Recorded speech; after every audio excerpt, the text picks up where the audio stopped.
మన రక్షకుడైనటువంటి యేసుక్రీస్తు నామంలో నా ప్రియ దేవుని సంఘానికి, స్నేహితులకు, శ్రేయభిలాషులకు ప్రతి ఒక్కరికి ఈ సాయంత్రం పూట నేను నా మన్మడు వందనాలు చెల్లిస్తున్నాం. Thank you.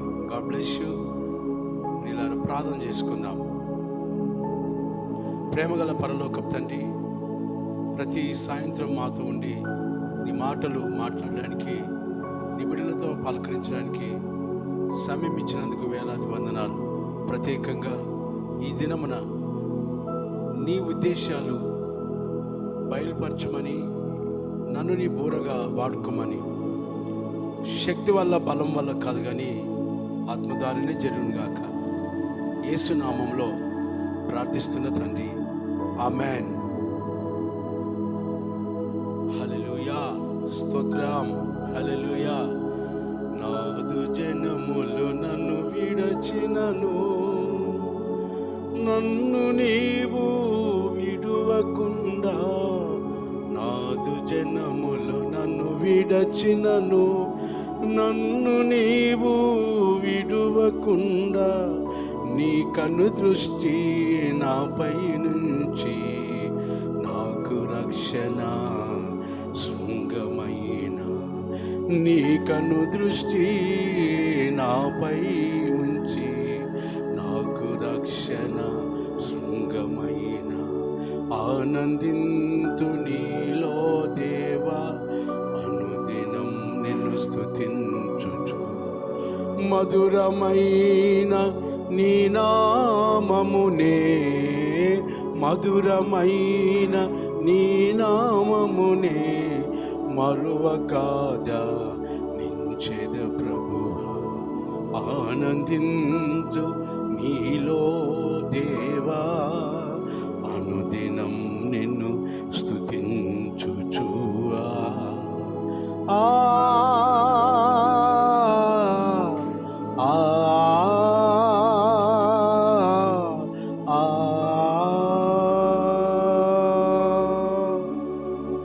అంటూ నా ప్రియులారా, ఒకనొక చిన్న గ్రామంలో ఒక పేద కుటుంబము దేవుని నమ్ముకొని ఉన్నది.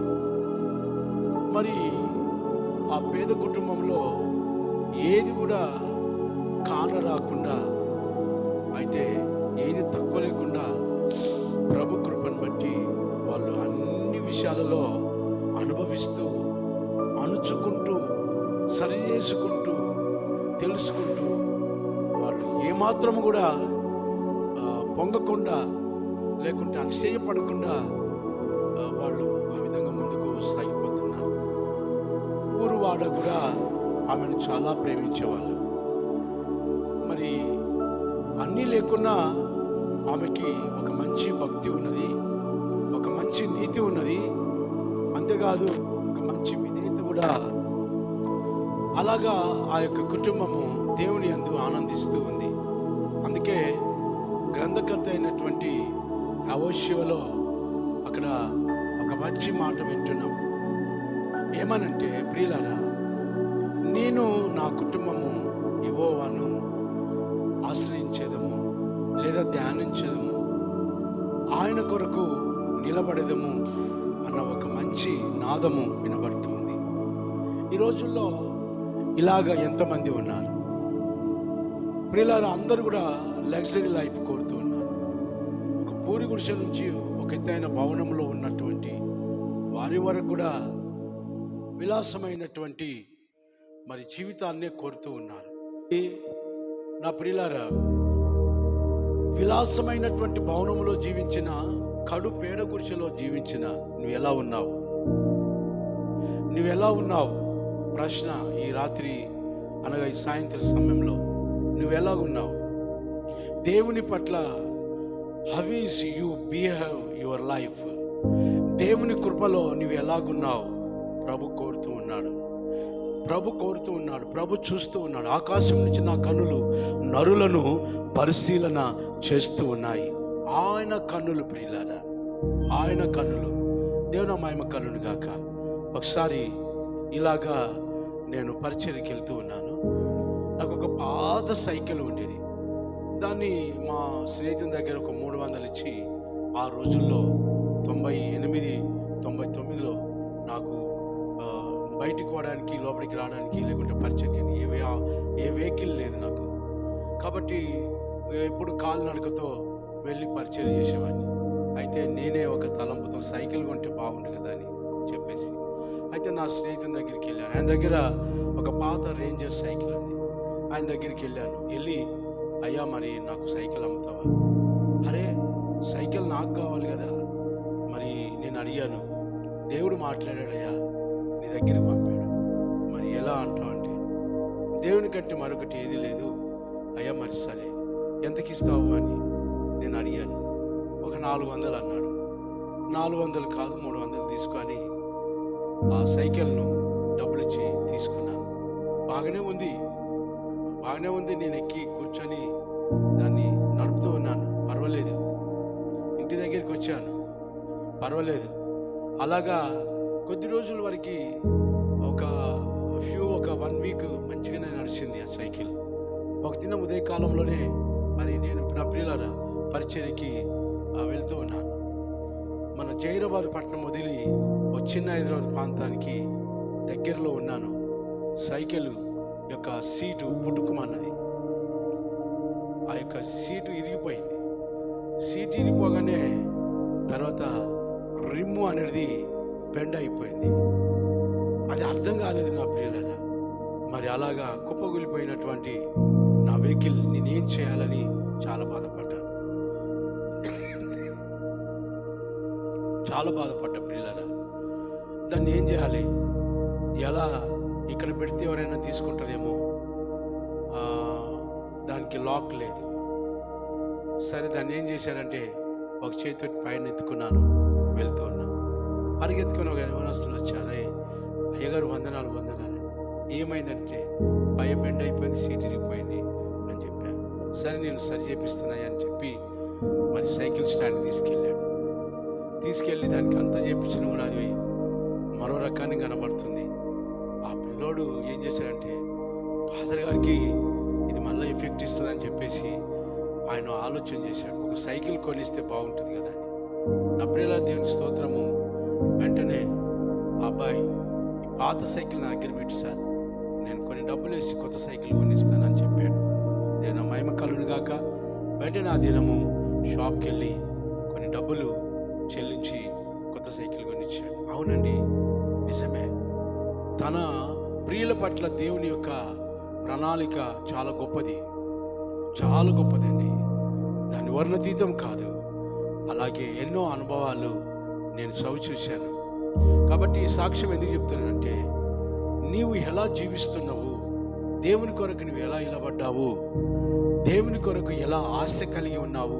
అందుకని వాక్యం, దుప్పినీటి వాగుల కొరకై ఆశపడినట్లు నా ప్రాణము నీ కొరకు ఆశపడుతున్నది. నీ కొరకు నా ప్రాణము తృష్ణగొనుచున్నది. నీ కొరకు నా ప్రాణము పరిగెత్తుచున్నది అంటూ కీర్తనకారుడు నిజంగా ఎంత ఆశపడ్డాడు ప్రియులారా. మన జీవితంలో ఆ తృష్ణ మనకు ఉన్నదా? మన జీవితంలో ఆ కోరిక మనకు ఉన్నదా? మన జీవితంలో అలాంటి ప్రణాళిక, ఆలోచన ఉన్నదా? దేవుడు ఈ సాయంత్రం పూట మనల్ని అడుగుచూ ఉన్నాడు. నా ప్రియుల, నేను దేవుని కొరకు పరిగెత్తుచున్న పరిచర్య భాగంలో ఆటంకాలు అవదరైనప్పటికీ, ఆటంకాలు ముందొచ్చినప్పటికీ ఏదో విధంగా దేవుడు ముందుకొచ్చి దాన్ని తొలగించి నా మార్గము సరళము చేసేవాడు. దేవుడు నా మహిమ కలుగును గాక. హల్లెలూయా. నా ప్రియులారా, మరి ఈ పేద కుటుంబంలో సాఫీగా కొనసాగుతున్నారు. కానా అనే ఊరిలో ఒక పేద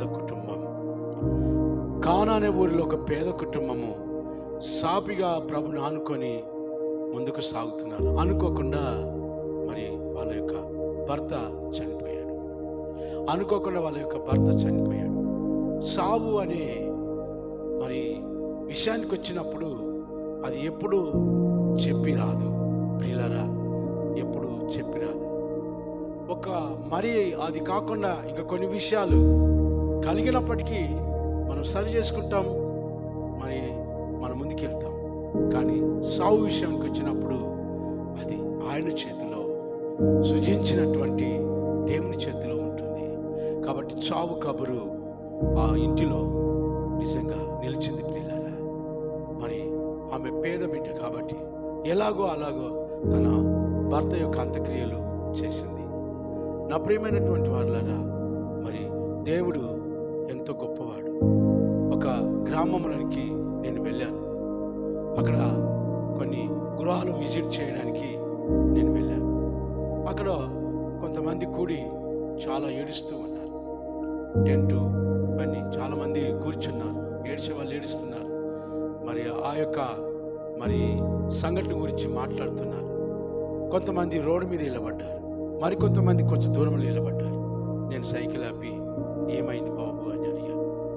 ఆ కుటుంబంలో ఒక మంచి యవనస్తుడు అనుకోకుండా చనిపోయాడయ్యా, అనుకోకుండా చనిపోయాడయ్యా. అయ్యో అని చెప్పేసి నేను ఇంకా కొంత ముందుకెళ్ళాను. వెళ్ళి ఎలా చనిపోయాడు ఆయన, ఎలా చనిపోయింటే, ఏం లేదయ్యా, వారింటిలో చాలా మంత్రశక్తులతో కొన్నాళ్ళ నుంచి బాధపడుతూ ఉన్నాడు ఆ యవనస్తుడు, అలాగా చనిపోయాడని. మంచిది ప్రియులారా, నేను లోపలికి వెళ్ళాను. వాళ్ళ యొక్క ఆ యొక్క ఫిరియల్ గ్రౌండ్కి వెళ్ళాను. అక్కడ చనిపోయినటువంటి స్థలానికి వెళ్ళాను. నేను ఆ గృహం దగ్గరికి వెళ్ళినప్పుడు నా ప్రియమైనటువంటి వాళ్ళారా, చాలామంది నన్ను చూస్తూ ఉన్నారు. నేను తెల్లని వస్త్రములతో ధరించుకొని ఉన్నా. మరి నా వైపు అలా చూస్తూ ఉన్నారు. సరే, నేను చేతులెత్తి అందరికీ వందనాలు చెప్తూ ఆ చనిపోయిన అబ్బాయి దగ్గరికి వెళ్ళి అందరు కళ్ళు మూసుకొని ప్రార్థన చేద్దామని చెప్పి ప్రార్థన చేస్తూ ఉన్నాను. అప్పటికి ఆ గ్రామంలో ఉన్న పాస్టర్ గారు రాలేదు. ఏదో పని నుండి కబురు పెట్టిన కూడా రానని చెప్పి, మీరే ఆ యొక్క ఫీరియల్ గ్రౌండ్ ఆ ఫీరియల్ ఇన్సిడెంట్స్ మీరే చేయండి, ఆ సేవ కార్యక్రమాలు మీరే చేయండి అని చెప్పేసాడంట. ఎందుకంటే ఆ యొక్క పాస్టర్ గారు ఆ ఇంటి గురించి బాగా తెలుసంట. వాళ్ళు మంత్రశక్తులతో చాలా కొన్నాళ్ళ నుంచి మరి వేధింపబడుతున్నాయి. అందుకని ఆయన పాస్టర్ గారు, అమ్మో నేను అక్కడికి వెళ్తే నాకు నా కుటుంబం అయ్యి బాబోయ్ అని చెప్పేసి భయపడి ఉన్న కూడా ఏదో సాకు చెప్పి రాలేకపోయాడు. అక్కడ ఎవరు లేరు పెద్ద మనుషులు. చావుకు కబురంచగా చుట్టాలు బంధువులు చాలామంది వచ్చారు. ఆ యొక్క సావు కార్యక్రమానికి చాలామంది వచ్చారు. నాకెవరూ చెప్పలేదు. ఆ గ్రామంకి నా అంతటి వెళ్ళలేదు. కానీ నేను ఆ ఊరిలో కొంత దేవుని నామంలో సువార్త ప్రకటించి అలాగా ప్రియులారా ప్రార్థన చేసి వద్దామని నేను వెళ్ళాను. దేవుడు పంపితే వెళ్ళాను. అంటే సువార్త ప్రకటించి ప్రార్థన చేసి వద్దామని అనే సమయం, ఆ యొక్క ఇన్సిడెంట్ ఆ యొక్క మీనింగ్ ఏంటంటే, దేవుడే ఆ గ్రామమునకు సువార్త ప్రకటించమని ఈ అయోగ్యుడైన నన్ను పంపించారు.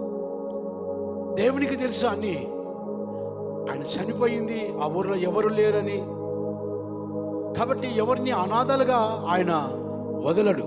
అందుకనే నాదు జనములో నన్ను విడచినను, నన్ను నీవు విడువకుండా, నాదు జనములో నన్ను విడచినను, నన్ను నీవు విడువకుండా, నీ కను దృష్టి నాపై ఉంచి, నాకు రక్షణ శృంగమైన ఆనందింతు నీలో దేవా, అనుదినం నేను స్తుతించుచు. ఆ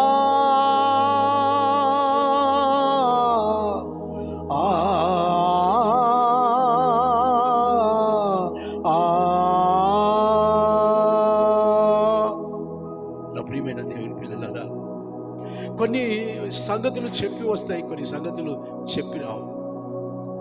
నేను సరే నాకెందుకులే అని చెప్పేసి ప్రార్థన చేసి, మరి ఈరోజు ఇలా ఉంది ఈ ప్రాంతం అని మరొక ప్రాంతానికి వెళ్దామని చెప్పేసి ప్రార్థన చేసి నేను సైకిల్ తీసుకొని వెంటకు వస్తూ ఉన్నాను.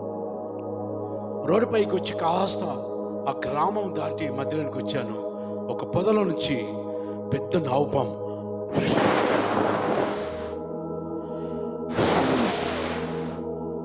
పడిగ విప్పి నా వైపు చూస్తూ ఉంది. అయ్యి బాబాయ్, పామురా బాబా అని చెప్పేసి వెనకకి వెళ్ళిపోయాను. వెళ్ళి గ్రామం దగ్గరికి వెళ్ళిపోయాను. కొంతమందిని పిలిచాను, అక్కడ పాముడు రండి. వాళ్ళు, బాబు ఇక్కడ అంతా మరణ ఛాయలున్నాయి, అది వెళ్ళిపోయింది, వచ్చి నువ్వు వెళ్ళిపో అన్నా. సరే, మళ్ళీ తిరిగి సైకిల్ ఎక్కి వెళ్తున్నాను. మళ్ళీ తిరిగి అని ఇంకా పైకెత్తి ఆ యొక్క పడిగ విప్పి ఇలా కొడుతుంది.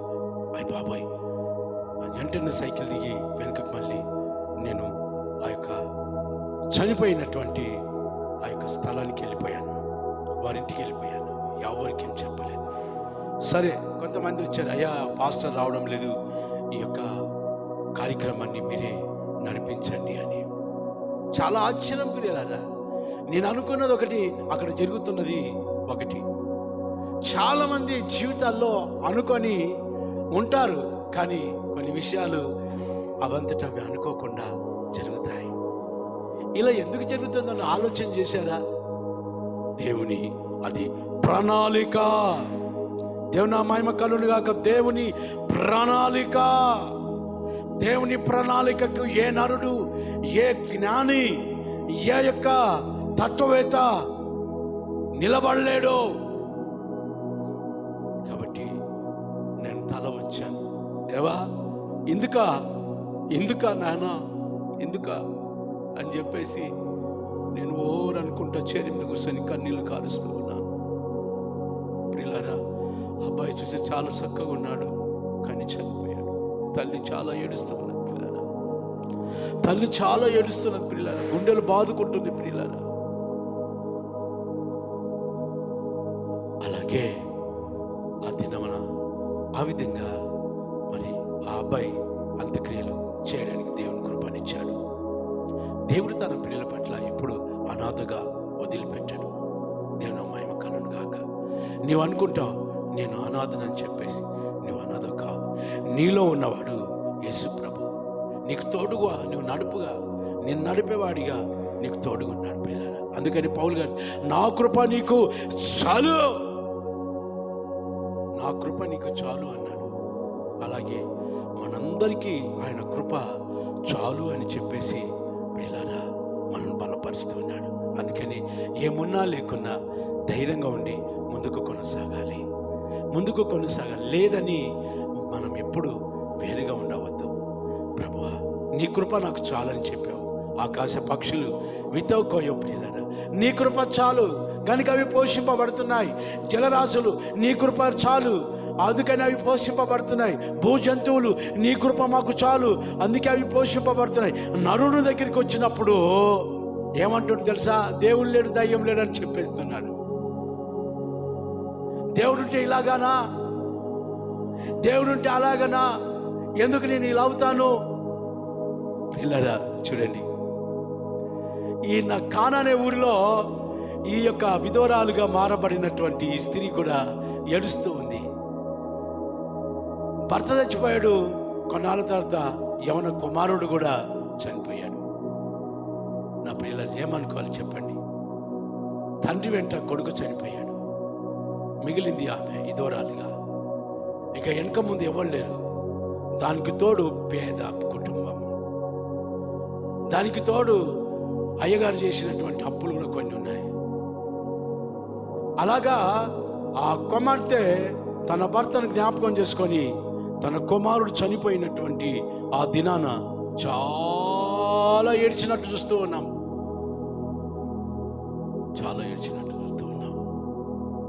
హల్లెలూయా, స్తోత్ర.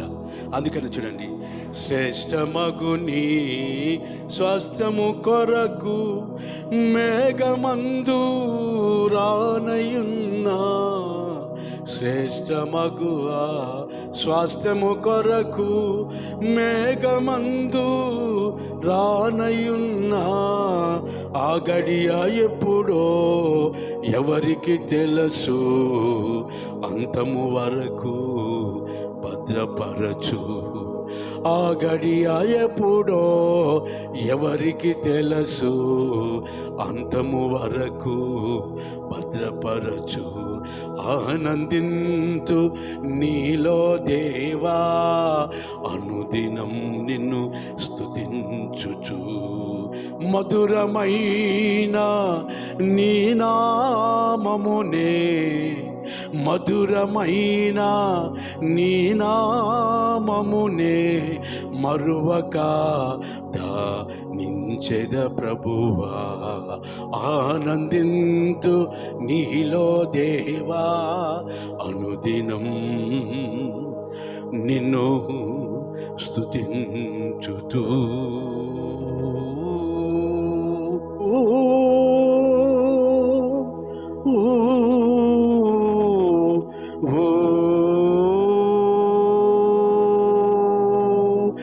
నా యేసయ్యా, నా యేసయ్యా,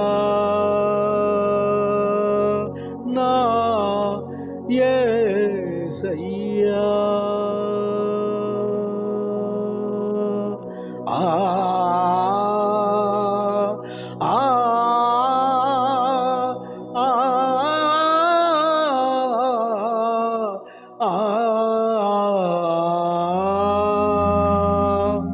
నా యేసయ్యా, నా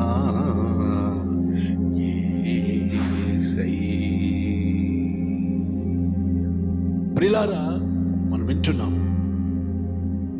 ఆ యవనస్తులు చనిపోయిన వెంటనే ఆ కుమార్తె అనగా తన తల్లి బోరున ఏడుస్తుంటే గ్రామంలో ఉన్న ప్రతి ఒక్కరు కూడా పరిగెత్తుకొని వచ్చారు.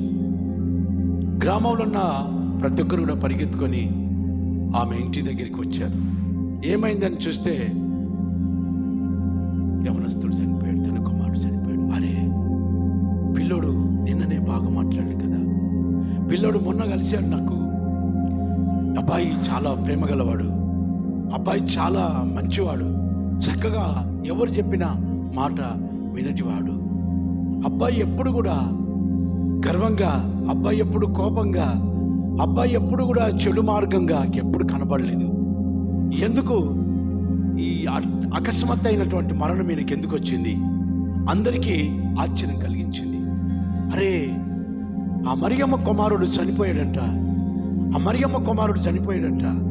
ఇక్కడ అక్కడ అక్కడ అక్కడ అక్కడక్కడ ఊరంతా కూడా తెలియపరచబడింది, మరియమ్మ కుమారుడు చనిపోయాడు, మరియమ్మ కుమారుడు చనిపోయాడు.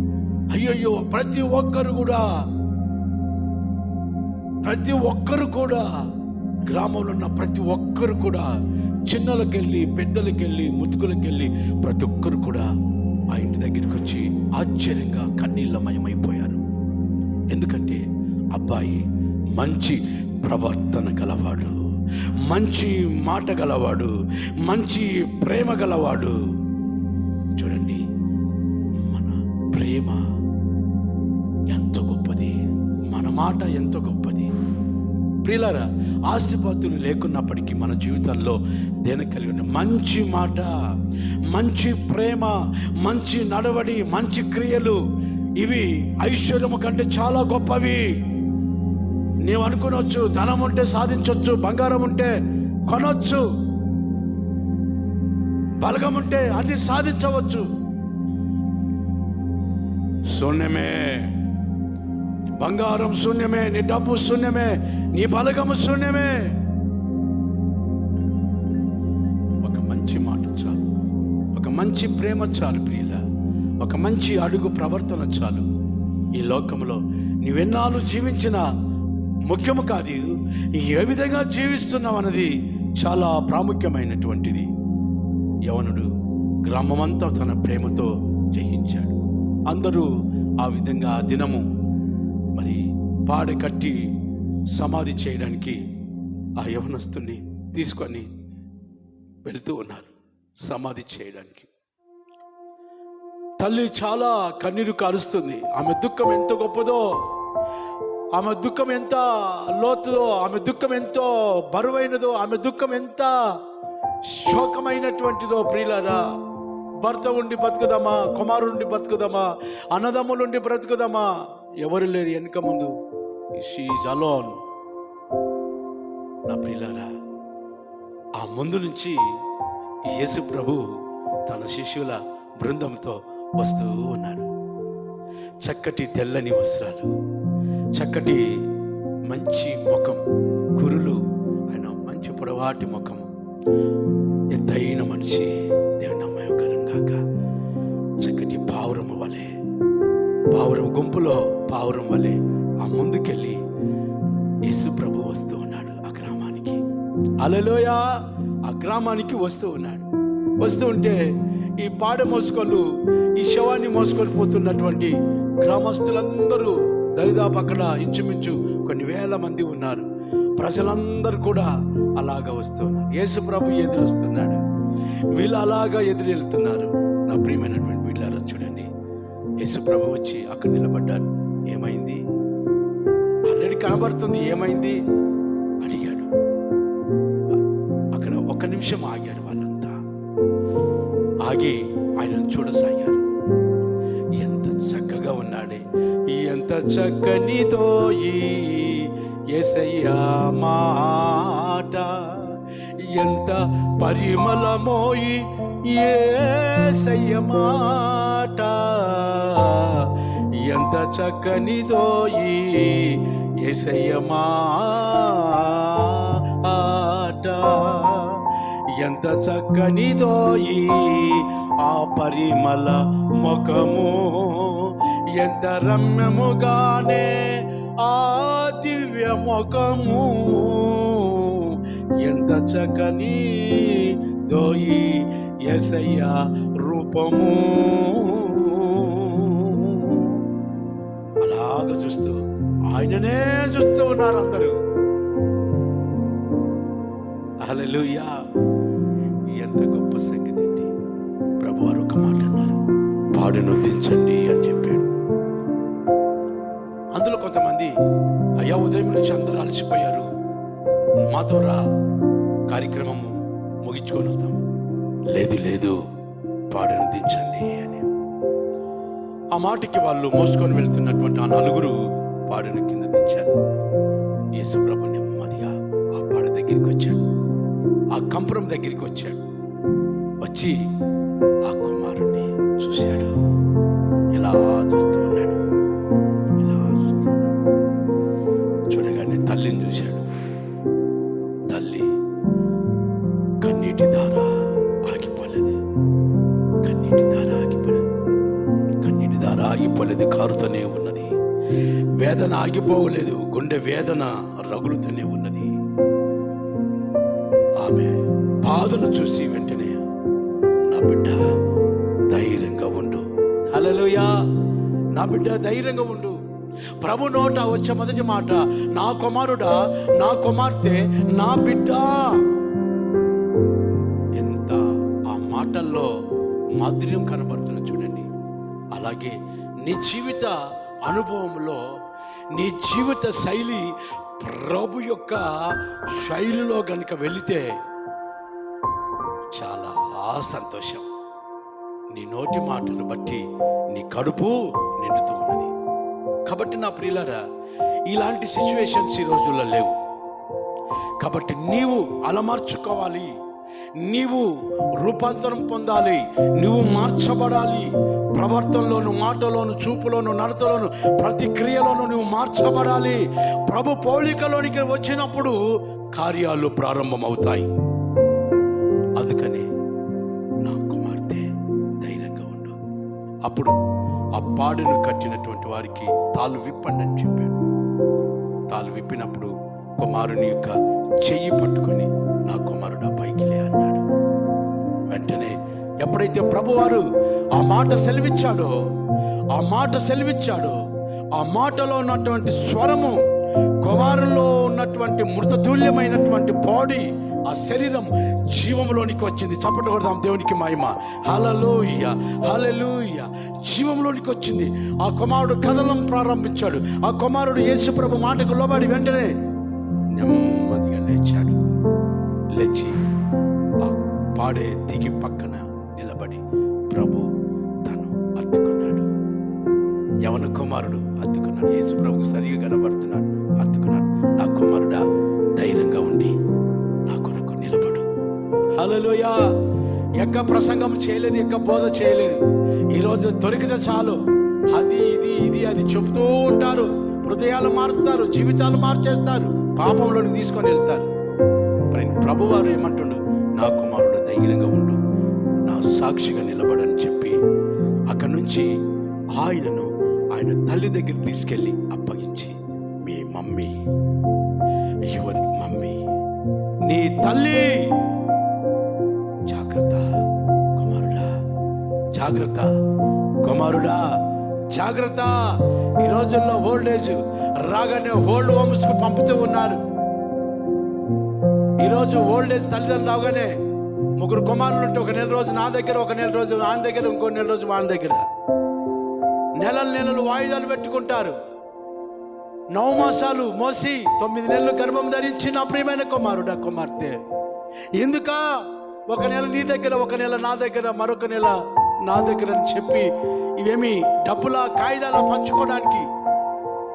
నా ప్రియులు, దేవుడు చేసిన బొమ్మ, దేవుడు చేసిన కుటుంబాలు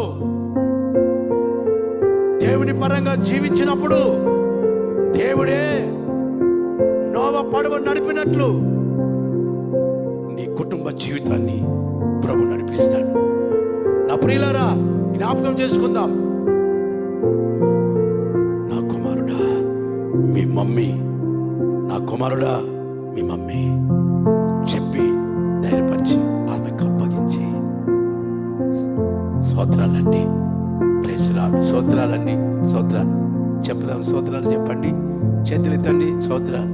హల్లెలూయా.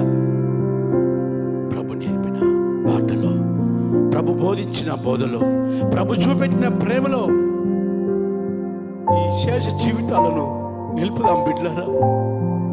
ప్రభు నేర్పినటువంటి బాటలో మిగిలిన జీవితాలు కొనసాగిద్దాం. ప్రభుకు మహిమార్థంగా బ్రతుకుదాం. మన కుటుంబాలు అవమానపరచనీయక, ఎంత బాధలున్నా ఆయన రెక్కల కింద బ్రతుకుదాం. ఆయన రెక్కల కింద బ్రతుకుదాం. ఆయన ముఖాంతరం కింద బ్రతుకుదాం. దేవునికి స్తోత్రం. హల్లెలూయా. నా కుమార్తె ధైర్యంగా, నీ కన్నీళ్ళు వ్యర్థం కాలేదు, నీ కన్నీళ్ళు వ్యర్థము కాలేదు. నువ్వెన్నాళ్ళు ప్రార్థిస్తున్నావో నీ ప్రార్థన వ్యర్థం కాదు.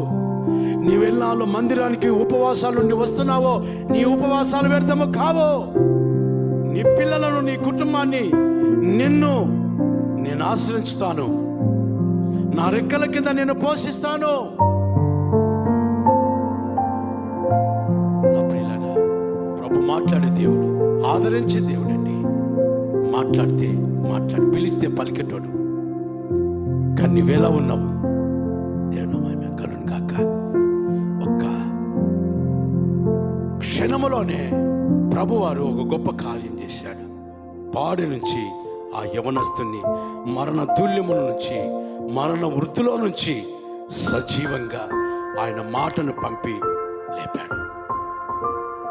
లాజరు జీవితంలో కూడా అదే. నా కుమారుడు బయటికి రా అన్నాడు. తిరిగి ఆ లాజర్ను వారి అక్క చెల్లెళ్ళకి అప్పగించాడు. తీసుకొని పోలే. కాబట్టి ప్రభువారు ఇచ్చేవాడు కానీ తీసుకునేవాడు కాదు, ప్రేమించేవాడు కాదు కానీ ప్రేమించేవాడు కాదు కానీ ప్రేమించే దేవుడు అయి ఉన్నాడు. ఆయన ఎప్పుడు నీతో ఉంటాడు, ఆయన నీలో ఉంటాడు. అందుకనే ఈ రాత్రికాల సమయంలో నా బిడ్డలతో మాట్లాడుచున్న ప్రభువారు, నీవు ఎలా జీవిస్తున్నావు కావాలి. నీ బ్రతుకులో ఎటువంటి పేదరికమైన పర్వాలేదు, కానీ నీ పరివర్తనలో ఒక మంచితనము ఉన్నట్లయితే దేవుని యొక్క మహిమను పొందుకుంటావు, దేవుని యొక్క సహాయాన్ని పొందుకుంటావు, దేవుని యొక్క హస్తాన్ని దగ్గర నిలుపుకుంటావు, దేవుణ్ణే కలిగి జీవిస్తావు. Thank you Jesus. కళ్ళు మూసుకొని ప్రార్థిస్తాం. ప్రేమగల పరలోకపు తండ్రి, ఈ యొక్క సమయంలో కృపను బట్టి, నీ దయను బట్టి మాట్లాడడానికి కృపనిచ్చావు. పేదవాడని కాదు, ధనవంతుడని కాదు, నీ ప్రవర్తన ఎలా ఉంది, నీ మాట ఎలా ఉంది, నీ ప్రేమ ఎలా ఉంది, దేవుని పరంగా ఉందా, లోకానుసారంగా ఉందా జ్ఞాపకం చేసుకొని, ఒకవేళ ఉంటే యేసు రక్తంలో నువ్వు కడగబడి ప్రభు యొక్క మాటలోనికి రా, ప్రభు యొక్క నడిపింపులోనికి రా, ప్రభు యొక్క నీడలోనికి రా. నీ సమస్తం కూడా ఆయనే దీవిస్తాడు. ఈ కృప ఈ కల్వరి వసన్న మినిస్ట్రీ సంఘస్థులందరికీ, దురస్తులకి, స్నేహితులకి, వీక్షిస్తున్న ప్రతి నా ప్రియ సహోదరులందరికీ కూడా గొప్ప దీవెనతో ఆదరిస్తామని నమ్ముతూ యేసు నామములో ప్రార్థించి వేడుకుంటున్న తండ్రి, ఆమేన్.